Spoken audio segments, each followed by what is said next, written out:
Chapter 11. The Benevolent Bar. The tramp was very dusty about the feet and legs, and his clothes were very ragged and dirty, but he had cheerful twinkly grey eyes, and he touched his cap to the girls when he spoke to us, though a little as though he would rather not. We were on top of the big wall of the Roman ruin in the 3-tree pasture. We had just concluded a severe siege with bows and arrows, the ones that were given us to make up for the pistol that was confiscated after the sad but not sinful occasion when it shot a fox. To avoid accidents that you would be sorry for afterwards, Oswald, in his thoughtfulness, had decreed that everyone has to wear wire masks. Luckily, there were plenty of these, because a man who lived in the moat house once went to Rome, where they throw hundreds and thousands at each other in play and call it a comfort battle, or battaglia di confetti. That's real Italian. And he wanted to get up that sort of thing among the village people, but they were too beastly slack, so he chucked it. And in the attic were the wire masks he brought home with him from Rome, which people wear to prevent the nasty comfits from getting in their mouths and eyes. So we were all armed to the teeth with masks and arrows, but in attacking or defending a fort, your real strength is not in your equipment, but in your power of shove. Oswald, Alice, Noel and Denny defended the fort. We were much the strongest side, but that was not how Dickie and Oswald picked up. The others got in, it is true, but that was only because an arrow hit Dickie on the nose. It bled quarts as usual, though hit only through the wire mask. Then he put into dock for repairs, and while the defending party weren't looking, he sneaked up the wall at the back and shoved Oswald off and fell on top of him, so that the fort, now that it had lost its gallant young leader, the life and soul of the besieged party, was of course soon overpowered and had to surrender. Then we sat on the top and ate some peppermints Albert's uncle brought us in a bag of from Maidstone when he went to fetch away the Roman pottery we tried to sell the antiquities with. The battle was over, and peace raged among us as we sat in the sun on the big wall and looked at the fields, all blue and swimming in the heat. We saw the tramp coming through the beet field. He made a dusty blot on the fair scene. When he saw us, he came close to the wall and touched his cap, as I have said, and remarked, "Excuse me interrupting of your sports, young gentlemen and ladies, but if you could so far oblige as to tell a labouring man the way to the nearest pub, it's a dry day and no error." "The Rose and Crown is the best pub," said Dickie, "and the landlady is a friend of ours. It's about a mile if you go by the field path." "Law love a duck," said the tramp, "a mile's a long way, and walking's a dry job this here weather." We said we agreed with him. "Upon my sacred," said the tramp, "if there were a pump handy, I believe I'd take a turn at it. I would indeed, so help me if I wouldn't, though water always upsets me and makes me hand shaky." We had not cared much about tramps since the adventure of the villainous sailor man and the Tower of Mystery, but we had the dogs on the wall with us. Lady was awfully difficult to get up on account of her long deerhound legs, and the position was a strong one and easy to defend. Besides, the tramp did not look like that bad sailor nor talk like it, and we considerably outnumbered the tramp anyway. Alice nudged Oswald and said something about Sir Philip Sidney, and the tramp's need being greater than his, so Oswald was obliged to go to the hole in the top of the wall where we store provisions during sieges, and get out the bottle of ginger beer, which he had gone without when the others had theirs, so as to drink it when he got really thirsty. Meanwhile Alice said, "We've got some ginger beer. My brother's getting it. I hope you won't mind drinking out of our glass. We can't wash it, you know, unless we rinse it out with a little ginger beer." "Don't ye do it, miss," he said eagerly. "Never waste good liquor on washing." The glass was beside us on the wall. Oswald filled it with ginger beer and handed down the foaming tankard to the tramp. He had to lie on his young stomach to do this. The tramp was really quite polite, one of nature's gentlemen, and a man as well, we found out afterwards. He said, "Here's to you," before he drank. Then he drained the glass until the rim rested on his nose. "Swelp me, but I was dry," he said. "Don't seem to matter much what it is this weather, do it, so long as it's something wet. Well, here's thanking you." "You're very welcome," said Dora. "I'm glad you liked it." "Like it?" said he. "I don't suppose you know what it's like to have a thirst on you. Talk of free schools and free libraries and free baths and wash-houses and such. Why don't someone start free drinks? He'd be an hero, he would. I'd vote for him any day of the week and one over. If you don't object, I'll set down a bit and put on a pipe." He sat down on the grass and began to smoke. We asked him questions about himself, and he told us many of his secret sorrows, especially about there being no work nowadays for an honest man. And at last he dropped asleep in the middle of a story about a vestry he worked for that hadn't acted fair and square by him like he had by them, or it. I don't know if vestry is singular or plural, and we went home. But before we went, we held a hurried council, and collected what money we could from the little we had with us. It was 9 halfpenny, and wrapped it in an old envelope Dicky had in his pocket, and put it gently on the billowing middle of the poor tramp's sleeping waistcoat, so that he would find it when he woke. None of the dogs said a single syllable whilst we were doing this, so we knew they believed him to be poor but honest, and we always find it safe to take their word for things like that. As we went home, a brooding silence fell upon us.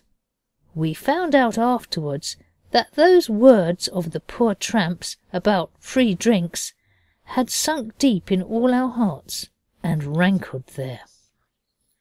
After dinner we went out and sat with our feet in the stream. People tell you it makes your grub disagree with you to do this just after meals, but it never hurts us.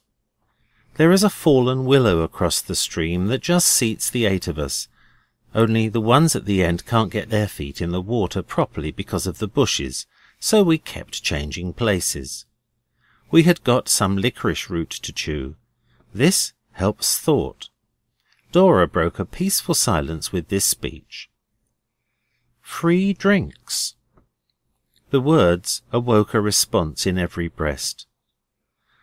"I wonder someone doesn't," H.O. said, leaning back until he nearly toppled in, and was only saved by Oswald and Alice at their own deadly peril. "Do for goodness sake sit still, H.O., observed Alice. "It would be a glorious act. I wish we could." "What, sit still?" asked H.O. "No, my child," replied Oswald. "Most of us can do that when we try. Your angel sister is only wishing to set up free drinks for the poor and thirsty." "Not for all of them," Alice said, "just a few. Change places now, Dicky. My feet aren't properly wet at all."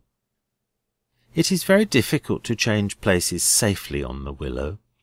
The changers have to crawl over the laps of the others, while the rest sit tight and hold on for all they're worth. But the hard task was accomplished, and then Alice went on. "And we couldn't do it for always. Only a day or two, just while our money held out. Eiffel Tower lemonade's the best, and you get a jolly lot of it for your money, too. There must be a great many sincerely thirsty persons go along the Dover Road every day." "It wouldn't be bad. We've got a little chink between us," said Oswald. "And then think how the poor grateful creatures would linger and tell us about their inmost sorrows. It would be most frightfully interesting. We could write all their agonied life histories down afterwards, like all the year-round Christmas numbers. Oh, do let's." Alice was wriggling so with earnestness that Dicky thumped her to make her calm. "We might do it just for one day," Oswald said, "but it wouldn't be much. Only a drop in the ocean compared with the enormous dryness of all the people in the whole world. Still, every little helps, as the mermaid said when she cried into the sea. "I know a piece of poetry about that," Denny said. Small things are best. Care and unrest to wealth and rank are given. But little things, on little wings, do something or other, I forget what, but it means the same as Oswald was saying about the mermaid. "What are you going to call it?" asked Noel, coming out of a dream. "Call what?" "The free drinks game." "It's a horrid shame if the free drinks game doesn't have a name. You would be to blame if anyone came and—" "Oh, shut up," remarked Dicky. "You've been making that rot up all the time we've been talking instead of listening properly." Dicky hates poetry. I don't mind it so very much myself, especially Macaulay's and Kipling's and Noel's. There was a lot more lame and dame and name and game and things, and now I've forgotten it, Noel said in a gloom. "Never mind," Alice answered. "It'll come back to you in the silent watches of the night. You see if it doesn't. But really, Noel's right. It ought to have a name. Free Drinks Company, Thirsty Travellers' Rest, The Travellers' Joy." These names were suggested, but not cared for extra. Then somebody said, I think it was Oswald, "Why not The House Beautiful?" "It can't be a house. It must be in the road. It'll only be a stall." "The Stall Beautiful is simply silly," Oswald said. "The Bar Beautiful, then," said Dicky, who knows what the Rose and Crown bar is like inside, which of course is hidden from girls. "Oh, wait a minute," cried the dentist, snapping his fingers like he always does when he's trying to remember things. "I thought of something, only Daisy tickled me and it's gone. I know, let's call it the Benevolent Bar." It was exactly right, and told the whole truth in 2 words. Benevolent showed it was free, and bar showed what was free, e.g. things to drink. The Benevolent Bar it was. We went home to prepare for the morrow, for of course we meant to do it the very next day. Procrastination is you know what, and delays are dangerous. If we had waited long we might have happened to spend our money on something else. The utmost secrecy had to be observed, because Mrs. Pettigrew hates tramps. Most people do who keep fowls. Albert's uncle was in London till the next evening, so we could not consult him, but we know he is always chock full of intelligent sympathy with the poor and needy.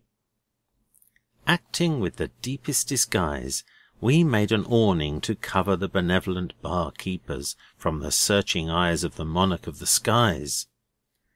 We found some old striped sunblinds in the attic, and the girls sewed them together. They were not very big when they'd done this, so we added the girls' striped petticoats. I am sorry their petticoats turn up constantly in my narrative, but they really are very useful, especially when the band is cut off. The girls borrowed Mrs. Pettigrew's sewing machine. They could not ask her leave without explanations, which we did not wish to give just then, and she had lent it to them before. They took it into the cellar to work it, so that she should not hear the noise and ask bothering questions. They had to balance it on one end of the beer stand. It was not easy. While they were doing the sewing, we boys went out and got willow poles and chopped the twigs off, and got ready as well as we could to put up the awning. When we returned, a detachment of us went down to the shop in the village for Eiffel Tower lemonade. We bought 7 and 6pence worth. Then we made a great label to say what the bar was for. There was nothing else to do except make rosettes out of a blue sash of daisies to show we belonged to the benevolent bar. The next day was as hot as ever. We rose early from our innocent slumbers and went out to the Dover Road, to the spot we had marked down the day before. It was at a crossroads, so as to be able to give drinks to as many people as possible. We hid the awning and poles behind the hedge and went home to Brecker. After break we got the big zinc bath they wash clothes in, and after filling it with clean water We just had to empty it again because it was too heavy to lift. So we carried it vacant to the trysting spot and left H.O. and Noel to guard it while we went and fetched separate pails of water. Very heavy work, and no one who wasn't really benevolent would have bothered about it for an instant. Oswald alone carried 3 pails, so did Dicky and the dentist. Then we rolled down some empty barrels and stood up 3 of them by the roadside and put planks on them. This made a very first-class table, and we covered it with the best tablecloth we could find in the linen cupboard. We brought out several glasses and some teacups, not the best ones. Oswald was firm about that. And the kettle and spirit lamp and the teapot, in case any weary tramp woman fancied a cup of tea instead of Eiffel Tower. H.O. and Noel had to go down to the shop for tea. They need not have grumbled. They had not carried any of the water. And their having to go the second time was only because we forgot to tell them to get some real lemons to put on the bar to show what the drink would be like when you get it. The man at the shop kindly gave us tick for the lemons, and we cashed up most of our next week's pocket money. 2 or 3 people passed while we were getting things ready, but no one said anything except the man who said, "Bloomin' Sunday school treat," and as it was too early in the day for anyone to be thirsty, we did not stop the wayfarers to tell them their thirst could be slaked without cost at our benevolent bar. But when everything was quite ready, and our blue rosettes fastened upon our breasts over our benevolent hearts, we stuck up the great placard we had made with "Benevolent Bar, free drinks to all weary travellers," in white wadding on red calico, like Christmas decorations in church. We had meant to fasten this to the edge of the awning, but we had to pin it to the front of the tablecloth, because I am sorry to say the awning went wrong from the first. We could not drive the willow poles into the road. It was much too hard. And in the ditch it was too soft, besides being no use. So we just had to cover our benevolent heads with our hats and take it in turns to go into the shade of the tree on the other side of the road. For we had pitched our table on the sunny side of the way, of course, relying on our broken reed-like awning and wishing to give it a fair chance. Everything looked very nice, and we longed to see somebody really miserable coming along so as to be able to relieve their distress. A man and a woman were the first. They stopped and stared, but when Alice said, free drinks, aren't you thirsty?" they said, "No, thank you," and went on. Then came a person from the village. He didn't even say thank you when we asked him, and Oswald began to fear it might be like the awful time when we wandered about on Christmas Day trying to find poor persons and persuade them to eat our conscience pudding. But a man in a blue jersey and a red bundle eased Oswald's fears by being willing to drink a glass of lemonade, and even to say, "Thank you, I'm sure," quite nicely. After that it was better. As we had foreseen, there were plenty of thirsty people walking along the Dover Road, and even some from the cross-road. We had had the pleasure of seeing 19 tumblers drained to the dregs ere we tasted any ourselves. Nobody asked for tea. More people went by than we gave lemonade to. Some wouldn't have it because they were too grand. One man told us he could pay for his own liquor when he was dry, which, praise be, he wasn't over and above at present. And others asked if we hadn't any beer, and when we said no, they said it showed what sort we were, as if the sort were not a good one, which it is.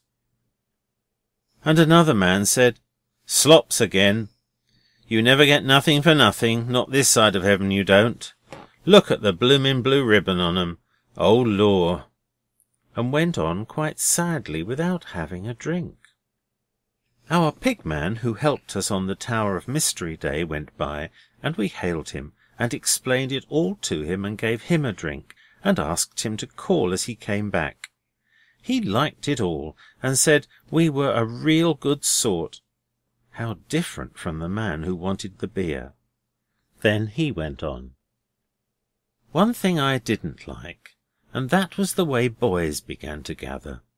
Of course, we could not refuse to give drinks to any traveller who was old enough to ask for it, but when one boy had had 3 glasses of lemonade and asked for another, Oswald said, "I think you've had jolly well enough. You can't be really thirsty after all that lot." The boy said, "Oh, can't I? You'll just see if I can't," and went away. Presently he came back with 4 other boys, all bigger than Oswald, and they all asked for lemonade. Oswald gave it to the 4 new ones, but he was determined in his behaviour to the other one, and wouldn't give him a drop. Then the 5 of them went and sat on a gate a little way off, and kept laughing in a nasty way, and whenever a boy went by they called out, "I say, here's a go!" and as often as not the new boy would hang about with them. It was disquieting, for though they had nearly all had lemonade, we could see it had not made them friendly. A great glorious glow of goodness gladdened. Those go all together and are called alliteration. Our heart, when we saw our own tramp coming down the road. The dogs did not growl at him as they had at the boys or the beer man.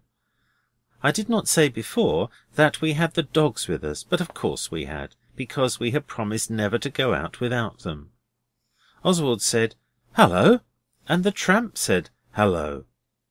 Then Alice said, "You see, we've taken your advice. We're giving free drinks. Doesn't it all look nice?" "It does that," said the tramp. "I don't mind if I do." So we gave him 2 glasses of lemonade succeedingly, and thanked him for giving us the idea.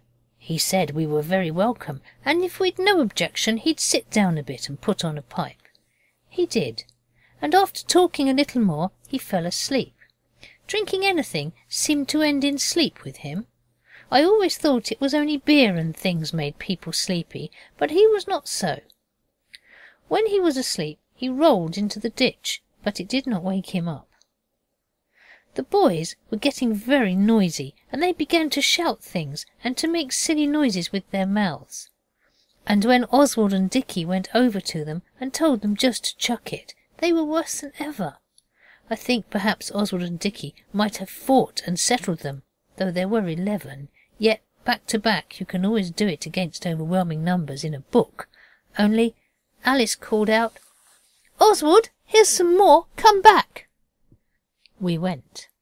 3 big men were coming down the road, very red and hot and not amiable looking. They stopped in front of the benevolent bar and slowly read the wadding and the red stuff label. Then one of them said he was blessed, or something like that, and another said he was too. The third one said, "Blessed or not, a drink's a drink. Blue ribbon, though, by—" a word you ought not to say, though it is in the Bible and the Catechism as well. "Let's have a liquor, little missy." The dogs were growling, but Oswald thought it best not to take any notice of what the dogs said, but to give these men each a drink. So he did. They drank, but not as if they cared about it very much, and then they set down their glasses on the table, a liberty no one else had entered into, and began to try and chaff Oswald. Oswald said in an undervoice to H.O., "Just take charge. I want to speak to the girls a sec. Call if you want anything." Then he drew the others away, to say he thought there had been enough of it, and considering the boys and the new 3 men, perhaps we'd better chuck it and go home. We'd been benevolent nearly 4 hours anyway. While this conversation and the objections of the others were going on, H.O. perpetuated an act which nearly wrecked the benevolent bar. Of course, Oswald was not an eye or ear witness of what happened, but from what H.O. said in the calmer moments of later life, I think this was about what happened. One of the big disagreeable men said to H.O., "Ain't got such a thing as a drop of spirit, have you?" H.O. said no, we hadn't, only lemonade and tea. "Lemonade and tea, blank!" Bad word I told you about. "And blazes," replied the bad character. for such he afterwards proved to be. "What's that, then?" He pointed to a bottle named Dewar's Whisky, which stood on the table near the spirit kettle. "Oh, is that what you want?" said H.O. kindly. The man is understood to have said he should bloomin' well think so, but H.O. is not sure about the bloomin'. He held out his glass with about half the lemonade in it, and H.O. generously filled up the tumbler out of the bottle labelled Dewar's Whisky. The man took a great drink, and then suddenly he spat out what happened to be left in his mouth just then, and began to swear. It was then that Oswald and Dicky rushed upon the scene. The man was shaking his fist in H.O.'s face, and H.O. was still holding on to the bottle we had brought out the methylated spirit in for the lamp in case of anyone wanting tea, which they hadn't. "If I was Jim," said the second ruffian, for such indeed they were, when he had snatched the bottle from H.O. and smelt it, "I'd chuck the whole show over the hedge, so I would, and you young gutter snipes after it, so I wouldn't." Oswald saw in a moment that in point of strength, if not numbers, he and his party were outmatched, and the unfriendly boys were drawing gladly near. It is no shame to signal for help when in distress. The best ships do it every day. Oswald shouted, "Help! Help!" Before the words were out of his brave yet trembling lips, our own tramp leapt like an antelope from the ditch and said, "Now then, what's up?" The biggest of the three men immediately knocked him down. He lay still. The biggest then said, "Come on, any more of you, come on." Oswald was so enraged at this cowardly attack that he actually hit out at the big man, and he really got one in just above the belt. Then he shut his eyes because he felt that now all was indeed up. There was a shout and a scuffle, and Oswald opened his eyes in astonishment at finding himself still whole and unimpaired. Our own tramp had artfully simulated insensibleness to get the men off their guard, and then had suddenly got his arms round a leg each of two of the men, and pulled them to the ground, helped by Dicky, who saw his game and rushed in at the same time, exactly like Oswald would have done if he had not had his eyes shut, ready to meet his doom. The unpleasant boys shouted, and the third man tried to help his unrespectable friends, now on their backs, involved in a desperate struggle with our own tramp, who was on top of them, accompanied by Dicky. It all happened in a minute, and it was all mixed up. The dogs were growling and barking. Martha had one of the men by the trouser leg, and Pincher had another. The girls were screaming like mad, and the strange boys shouted and laughed, little beasts.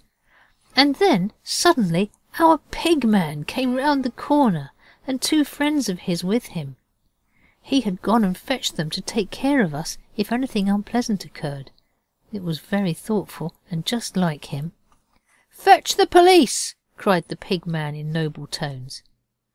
And H.O. started running to do it, but the scoundrels struggled from under Dicky and our tramp, shook off the dogs and some bits of trouser, and fled heavily down the road. Our pig man said, "Get along home," to the disagreeable boys, and shooed them as if they were hens, and they went. H.O. ran back when they began to go up the road, and there we were, all standing breathless in tears on the scene of the late desperate engagement. Oswald gives you his word of honour that his and Dicky's tears were tears of pure rage. There are such things as tears of pure rage. Anyone who knows will tell you so. We picked up our own tramp and bathed the lump on his forehead with lemonade. The water in the zinc bath had been upset in the struggle. Then he and the pigman and his kind friends helped us carry our things home. The pigman advised us on the way not to try these sort of kind actions without getting a grown-up to help us. We've been advised this before, but now I really think we shall never try to be benevolent to the poor and needy again. At any rate, not unless we know them very well first. We have seen our own tramp often since. The pigman gave him a job. He has got work to do at last. The pigman says he's not such a very bad chap, only he will fall asleep at the least drop of drink. We know that is his failing, we saw it at once, but it was lucky for us he fell asleep that day near our benevolent bar. I will not go into what my father said about it all. There was a good deal in it about minding your own business. There generally is in most of the talkings to we get. But he gave our tramp a sovereign, and the pigman says he went to sleep on it for a solid week. End of chapter 11.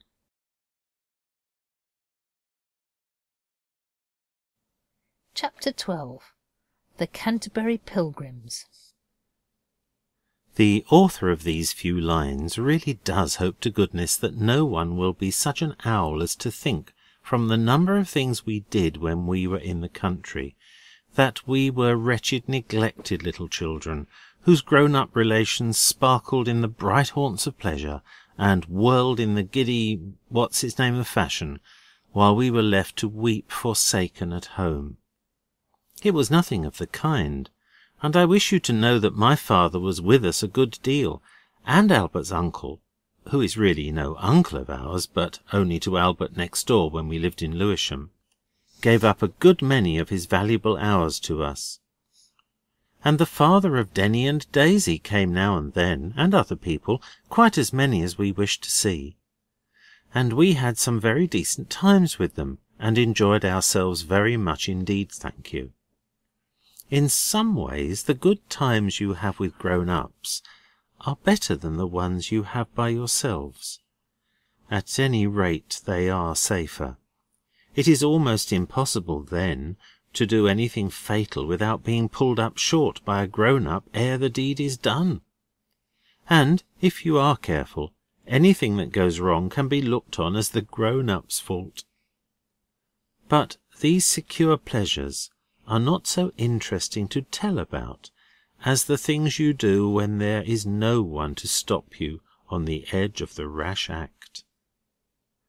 It is curious, too, that many of our most interesting games happened when grown-ups were far away.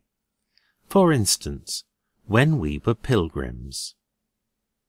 It was just after the business of the benevolent bar, and it was a wet day. It is not easy to amuse yourself indoors on a wet day, as older people seem to think, especially when you are far removed from your own home and haven't got all your own books and things. The girls were playing Halma, which is a beastly game. Noel was writing poetry. H.O. was singing I Don't Know What to Do to the tune of Canaan's Happy Shore. It goes like this, and it's very tiresome to listen to. I don't know what to do, I don't know what to do. It is a beastly rainy day, and I don't know what to do. The rest of us were trying to make him shut up.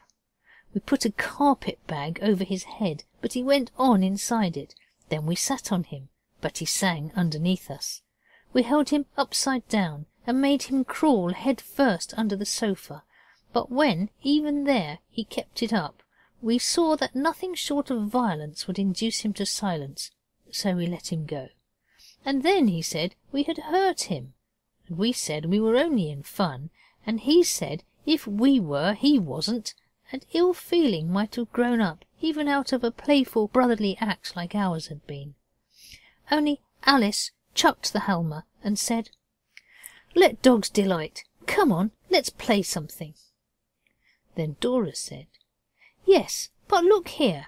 Now we're together, I do want to say something. What about the Wouldbegoods Society? Many of us groaned, and one said, Hear, hear. I will not say which one, but it was not Oswald.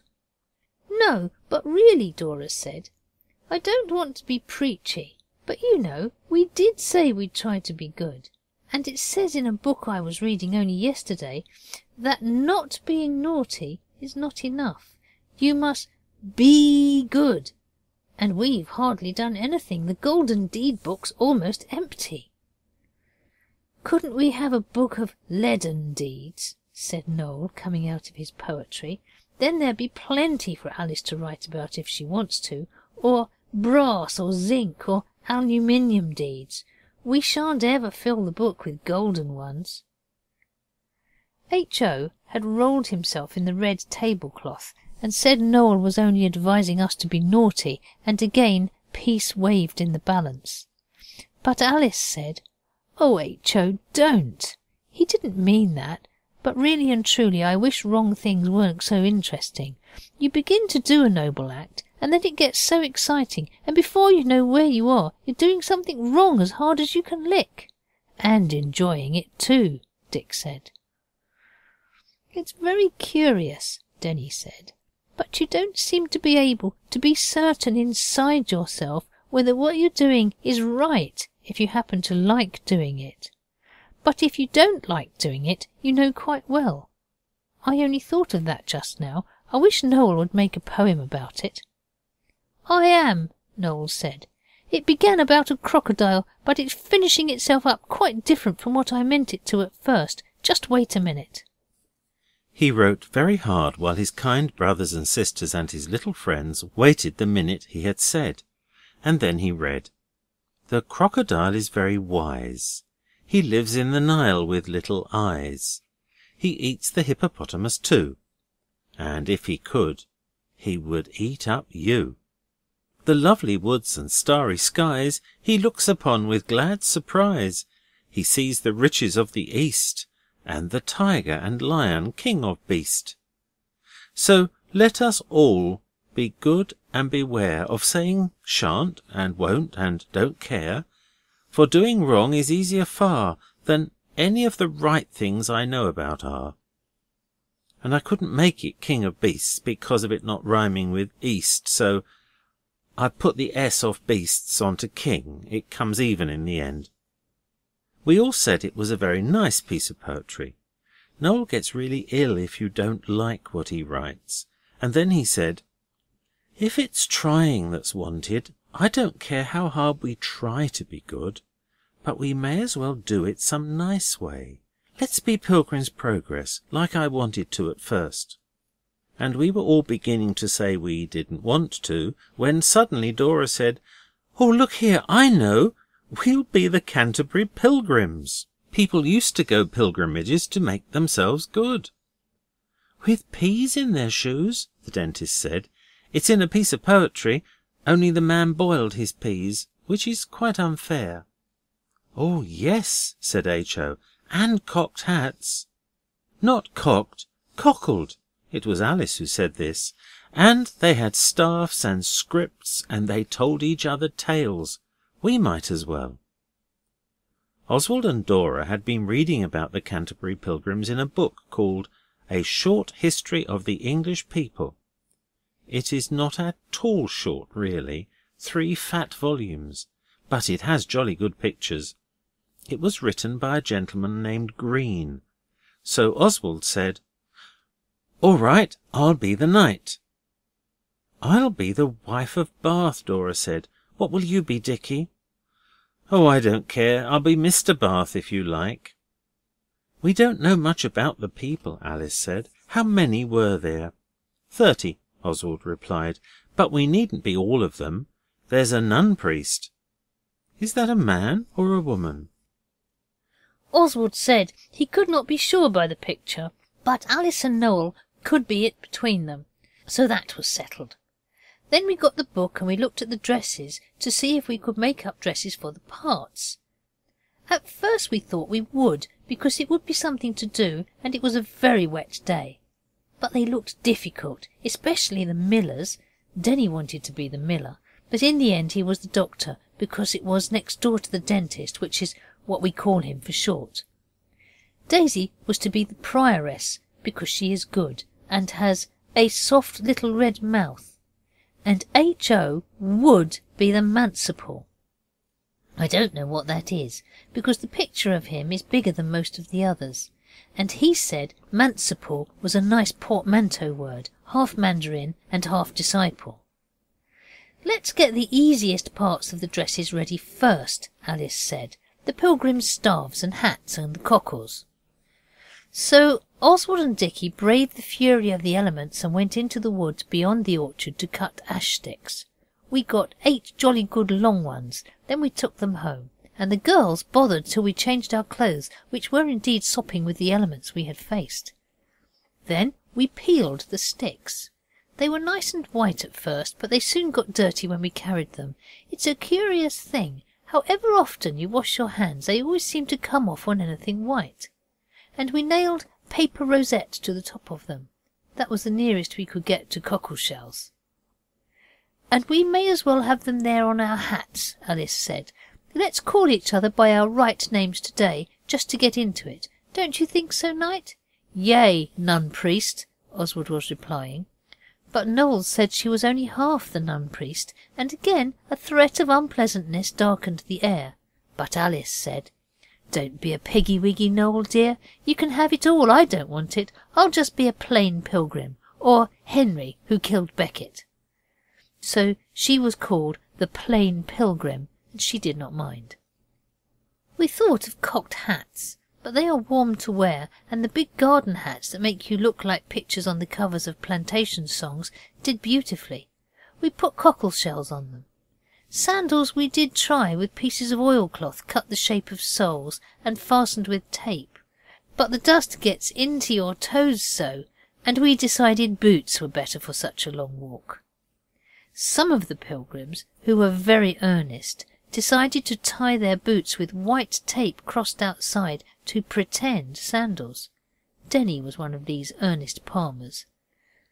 As for dresses, there was no time to make them properly, and at first we thought of nightgowns, but we decided not to, in case people in Canterbury were not used to that sort of pilgrim nowadays. We made up our minds to go as we were, or as we might happen to be the next day. You will be ready to believe we hoped the next day would be fine. It was. Fair was the morn when the pilgrims arose and went down to breakfast. Albert's uncle had had brekker early, and was hard at work in his study. We heard his quill pen squeaking when we listened at the door. It is not wrong to listen at doors when there is only one person inside, because nobody would tell itself secrets aloud when it was alone. We got lunch from the housekeeper, Mrs. Pettigrew. She seems almost to like us all to go out and take our lunch with us, though I should think it must be very dull for her, all alone. I remember, though, that Eliza, our late general at Lewisham, was just the same. We took the dear dogs, of course. Since the Tower of Mystery happened, we are not allowed to go anywhere without the escort of these faithful friends of man. We did not take Martha, because bulldogs do not like walks. Remember this, if you ever have one of those valuable animals. When we were all ready, with our big hats and cockle shells, and our staves and our tape sandals, the pilgrims looked very nice. Only we haven't any scrips, Dora said. What is a scrip? I think it's something to read, a roll of parchment or something. So we had old newspapers rolled up and carried them in our hands. We took the Globe and the Westminster Gazette, because they are pink and green. The dentist wore his white sand shoes, sandalled with black tape, and bare legs. They looked almost as good as bare feet. We ought to have peas in our shoes, he said. But we did not think so. We knew what a very little stone in your boot will do, let alone peas. Of course, we knew the way to go to Canterbury, because the old Pilgrim's Road runs just above our house. It is a very pretty road, narrow and often shady. It is nice for walking, but carts do not like it because it is rough and rutty, so there is grass growing in patches on it. I have said that it was a fine day, which means that it was not raining, but the sun did not shine all the time. "'Tis well, O knight," said Alice, "that the orb of day shines not in what's its name? Splendour." "Thou sayest sooth, plain pilgrim," replied Oswald. "'Tis jolly warm, even as it is." "I wish I wasn't two people," Noel said. "It seems to make me hotter. I think I'll be a reeve or something." But we would not let him, and we explained that if he hadn't been so beastly particular, Alice would have been half of him, and he had only himself to blame if being all of a nun-priest made him hot. But it was warm, certainly, and it was some time since we'd gone so far in boots. Yet when H.O. complained, we did our duty as pilgrims and made him shut up. He did, as soon as Alice said that about whining and grizzling being below the dignity of a manciple. It was so warm that the prioress and the wife of Bath gave up walking with their arms round each other in their usual silly way. Albert's uncle calls it Laura Matildering, and the doctor and Mr. Bath had to take their jackets off and carry them. I am sure if an artist or photographer or any person who liked pilgrims had seen us, he would have been very pleased. The paper cockle shells were first rate, but it was awkward having them on top of the shafts because they got in your way when you wanted the staff to use as a walking stick. We stepped out like a man, all of us, and kept it up as well we could in book talk, and at first all was merry as a dinner bell. But presently Oswald, who was the very perfect gentle knight, could not help noticing that one of us was growing very silent and rather pale, like people are when they have eaten something that disagrees with them before they are quite sure of the fell truth. So he said, "What's up, dentist, old man?" quite kindly and like a perfect knight, though of course he was annoyed with Denny. It's sickening when people turn pale in the middle of a game and everything is spoiled and you have to go home and tell the spoiler how sorry you are that he is knocked up and pretend not to mind about the game being spoiled. Denny said, "Nothing," but Oswald knew better. Then Alice said, "Let's rest a bit, Oswald. It is hot." "Sir Oswald, if you please, plain pilgrim," returned her brother dignifiedly. "Remember, I'm a knight." So then we sat down and had lunch, and Denny looked better. We played adverbs and 20 questions and apprenticing your son for a bit in the shade, and then Dicky said it was time to set sail if we meant to make the port of Canterbury that night. Of course, pilgrims reck not of ports, but Dicky never does play the game thoughtfully. We went on. I believe we should have got to Canterbury all right, and quite early, only Denny got paler and paler, and presently Oswald saw, beyond any doubt, he was beginning to walk lame. "Shoes hurt you, dentist?" he said, still with kind, striving cheerfulness. "Not much. It's all right," returned the other. So on we went. But we were all a bit tired now, and the sun was hotter and hotter. The clouds had gone away. We had begun to sing to keep up our spirits. We sang the British Grenadiers and John Brown's Body, which is grand to march to, and a lot of others. We were just starting on Tramp, tramp, tramp, the boys are marching, when Denny stopped short. He stood first on one foot and then on the other, and suddenly screwed up his face and put his knuckles in his eyes and sat down on a heap of stones by the roadside. When we pulled his hands down, he was actually crying. The author does not wish to say it is babyish to cry. "Whatever is up?" we all asked, and Daisy and Dora petted him to get him to say, but he only went on howling and said it was nothing, only would we go on and leave him and call for him as we came back. Oswald thought very likely something had given Denny the stomach-ache, and he did not like to say so before all of us, so he sent the others away and told them to walk on a bit. Then he said, "Now, Denny, don't be a young ass. What is it? Is it stomach-ache?" And Denny stopped crying to say "No," as loud as he could. "Well then," Oswald said, "look here, you're spoiling the whole thing. Don't be a jackape, Denny. What is it?" "You won't tell the others if I tell you?" "Not if you say so," Oswald answered in kindly tones. "Well, it's my shoes. Take them off, man." "You won't laugh?" "No!" cried Oswald, so impatiently that the others looked back to see why he was shouting. He waved them away, and with humble gentleness began to undo the black tape sandals. Denny let him, crying hard all the time. When Oswald had got off the first shoe, The mystery was made plain to him. "Well, of all the—" he said in proper indignation. Denny quailed, though he said he did not, but then he doesn't know what quailing is, and if Denny did not quail, then Oswald does not know what quailing is either. For when Oswald took the shoe off, he naturally chucked it down and gave it a kick, and a lot of little pinky yellow things rolled out, and Oswald looked closer at the interesting sight, and the little things were split peas. "Perhaps you'll tell me," said the gentle knight with the politeness of despair, "why on earth you've been playing the goat like this." "Oh, don't be angry," Denny said, and now his shoes were off, he curled and uncurled his toes and stopped crying.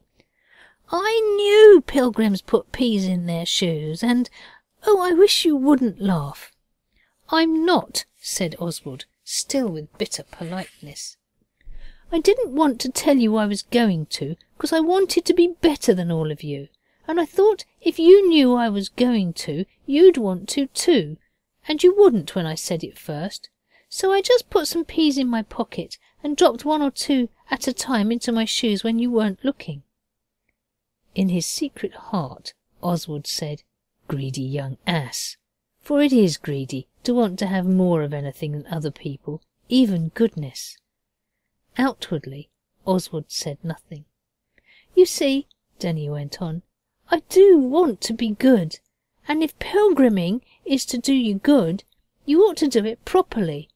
I shouldn't mind being hurt in my feet if it would make me good for ever and ever, and besides, I wanted to play the game thoroughly. You always say I don't." The breast of the kind Oswald was touched by these last words. "I think you're quite good enough," he said. "I'll fetch back the others. No, they won't laugh." And we all went back to Denny, and the girls made a fuss of him, but Oswald and Dicky were grave and stood aloof. They were old enough to see that being good was all very well, but after all you had to get the boy home somehow. When they said this, as agreeably as they could, Denny said, "It's all right. Someone will give me a lift." "You think everything in the world can be put right with a lift," Dicky said, and he did not speak lovingly. "So it can," said Denny, "when it's your feet. I shall easily get a lift home." "Not from here you won't," said Alice. "No one goes down this road, but the high road's just round the corner where you see the telegraph wires." Dicky and Oswald made a sedan chair and carried Denny to the high road, and we sat down in a ditch to wait. For a long time nothing went by but a brewer's dray. We hailed it, of course, but the man was so sound asleep that our hails were vain, and none of us thought soon enough about springing like a flash to the horses' heads, though we all thought of it directly the dray was out of sight. So we had to keep on sitting there by the dusty road, and more than one pilgrim was heard to say it wished we had never come. Oswald was not one of those who uttered this useless wish. At last, just when despair was beginning to eat into the vital parts of even Oswald, there was a quick tap-tapping of horses' feet on the road, and a dog-cart came in sight with a lady in it all alone. We hailed her, like the desperate shipwrecked mariners in the long-boat hail the passing sail. She pulled up.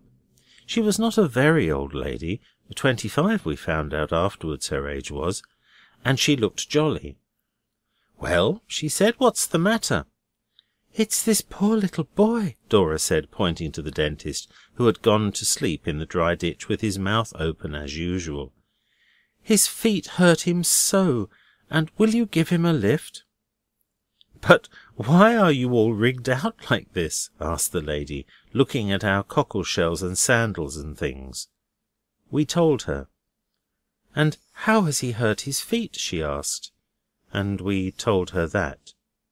She looked very kind. "Poor little chap," she said. "Where do you want to go?" We told her that too. We had no concealments from this lady.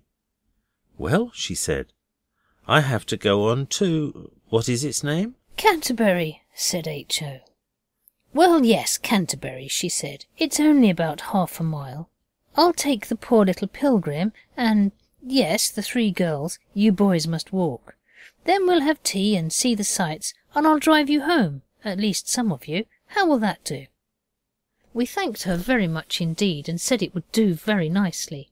Then we helped Denny into the cart, and the girls got up, and the red wheels of the cart spun away through the dust. I wish it had been an omnibus the lady was driving, said H.O. Then we could all have had a ride. Don't you be so discontented, Dicky said. And Noel said, You ought to be jolly thankful you haven't got to carry Denny all the way home on your back. You'd have had to if you'd been out alone with him. When we got to Canterbury, it was much smaller than we expected, and the cathedral not much bigger than the church that is next to the moat house. There seemed to be only one big street, but we supposed the rest of the city was hidden away somewhere. There was a large inn with a green before it, and the red-wheeled dog-cart was standing in the stable-yard, and the lady with Denny and the others sitting on the benches in the porch looking out for us. The inn was called the George and Dragon, and it made me think of the days when there were coaches and highwaymen and footpads and jolly landlords and adventures at country inns like you read about. We've ordered tea, said the lady. Would you like to wash your hands? We saw that she wished us to, so we said yes we would. The girls and Denny were already much cleaner than when we parted from them. There was a courtyard to the inn, and a wooden staircase outside the house. We were taken up this and washed our hands in a big room with a 4-post wooden bed and dark red hangings, just the sort of hangings that would not show the stains of gore in the dear old adventurous times. Then we had tea in a great big room with wooden tables and chairs, very polished and old. It was a very nice tea with lettuces and cold meat and 3 kinds of jam, as well as cake and new bread, which we are not allowed at home. While tea was being had, the lady talked to us. She was very kind. There are 2 sorts of people in the world, besides others. One sort understand what you're driving at, and the other don't. This lady was the one sort. After everyone had had as much to eat as they could possibly want, the lady said, What was it you particularly wanted to see at Canterbury? The cathedral, Alice said, and the place where Thomas à Becket was murdered, and the Dane John, said Dicky. Oswald wanted to see the walls, because he likes the story of St. Alphege and the Danes. Well, well, said the lady, and she put on her hat. It was a really sensible one, not a blob of fluffy stuff and feathers put on sideways and stuck on with long pins, and no shade to your face, but almost as big as ours, with a big brim and red flowers, and black strings to tie under your chin to keep it from blowing off. Then we went out all together to see Canterbury. Dicky and Oswald took it in turns to carry Denny on their backs. The lady called him the Wounded Comrade. We went first to the church. Oswald, whose quick brain was easily aroused to suspicions, was afraid the lady might begin talking in the church, but she did not. The church door was open. I remember Mother telling us once it was right and good for churches to be left open all day, so that tired people could go in and be quiet and say their prayers if they wanted to, but it does not seem respectful to talk out loud in churches. See note A. When we got outside, the lady said, You can imagine how on the chancel steps began the mad struggle in which Becket, after hurling one of his assailants, armour and all, to the ground, It would have been much cleverer, H.O. interrupted, to hurl him without his armour and leave that standing up. Go on, said Alice and Oswald, when they had given H.O. a withering glance. And the lady did go on. She told us all about Becket and then about St. Alphege, who had bones thrown at him till he died because he wouldn't tax his poor people to please the beastly rotten Danes. And Denny recited a piece of poetry he knows called The Ballad of Canterbury. It begins about Danish warships, snake-shaped, and ends up about doing as you'd be done by. It is long, but it has all the beef bones in it, and all about St. Alphege. Then the lady showed us the Danejohn, and it was like an oast house, and Canterbury walls that Alfred defied the Danes from looked down on quite common farmyard. The hospital was like a barn, and other things were like other things, but we all went about and enjoyed it very much. The lady was quite amusing, besides sometimes talking like a real cathedral guide I met afterwards. See note B. When at last we said we thought Canterbury was very small considering, the lady said, "Well, it seems a pity to come so far and not at least hear something about Canterbury." And then at once we knew the worst, and Alice said, "What a horrid sell!" But Oswald, with immediate courteousness, said, "I don't care, you did it awfully well." And he did not say, though he owns he thought of it, "I knew it all the time," though it was a great temptation. Because really it was more than half true. He had felt from the first that this was too small for Canterbury. See note C. The real name of the place was Hazelbridge, and not Canterbury at all. We went to Canterbury another time. See note D. We were not angry with the lady for selling us about it being Canterbury, because she had really kept it up first rate, and she asked us if we minded very handsomely, and we said we liked it, but now we did not care how soon we got home. The lady saw this and said, "Come, our chariots are ready, and our horses comparisoned." That is a first-rate word out of a book. It cheered Oswald up, and he liked her for using it, though he wondered why she said chariots. When we got back to the inn, I saw her dog-cart was there, and a grocer's cart too, with B. Munn, grocer, Hazelbridge on it. She took the girls in her cart, and the boys went with the grocer. His horse was a very good one to go, only you had to hit it with the wrong end of the whip, but the cart was very bumpy. The evening's dews were falling, at least I suppose so, but you did not feel dew in a grocer's cart, when we reached home. We all thanked the lady very much, and said we hoped we should see her again some day. She said she hoped so.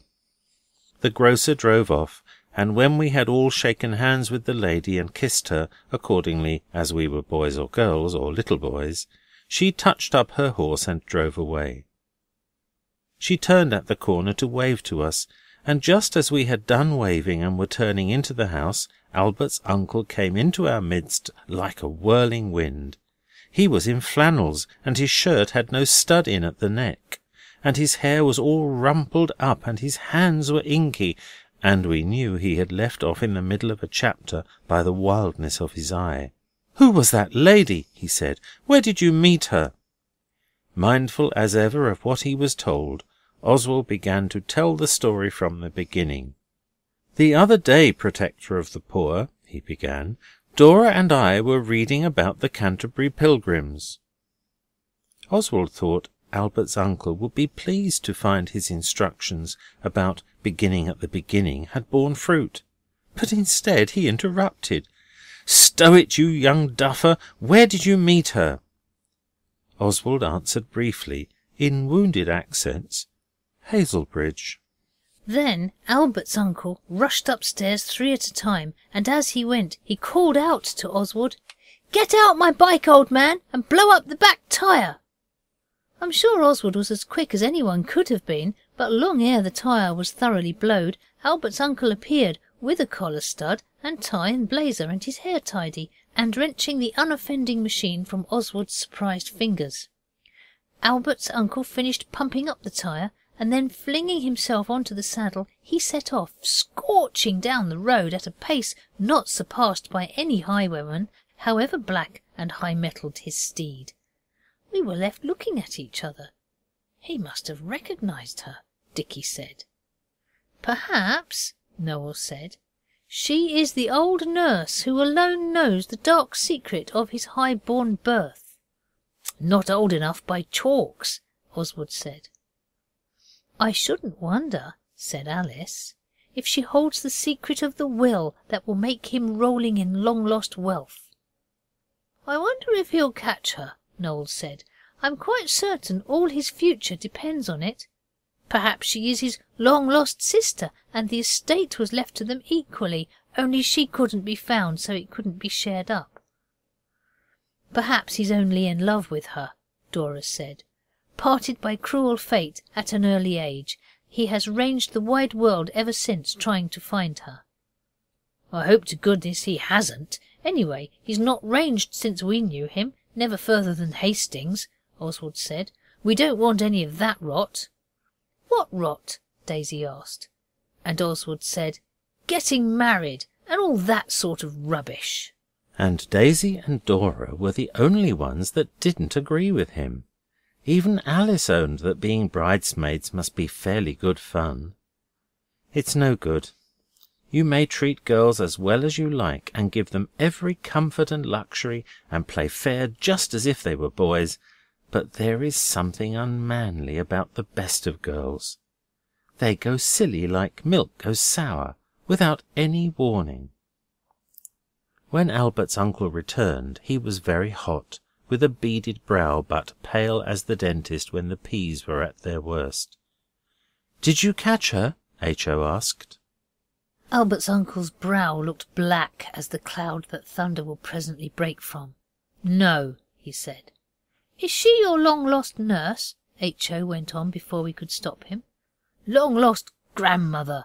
I knew the lady long ago in India," said Albert's uncle as he left the room, slamming the door in a way we could be forbidden to.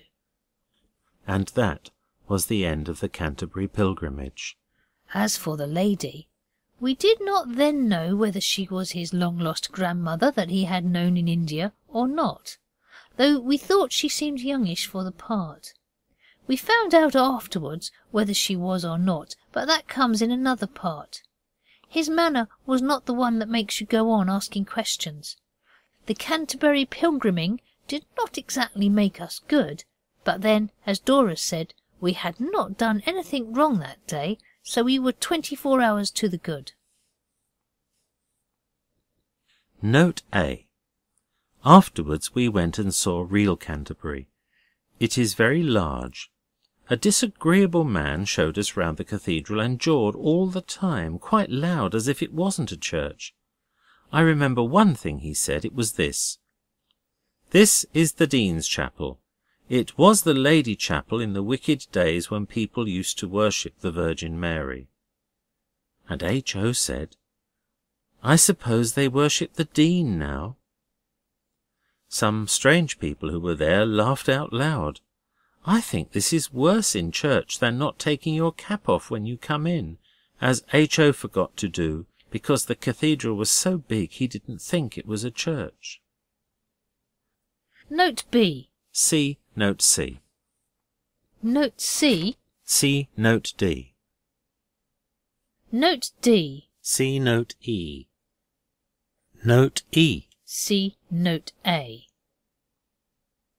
This ends the Canterbury Pilgrims. End of Chapter 12.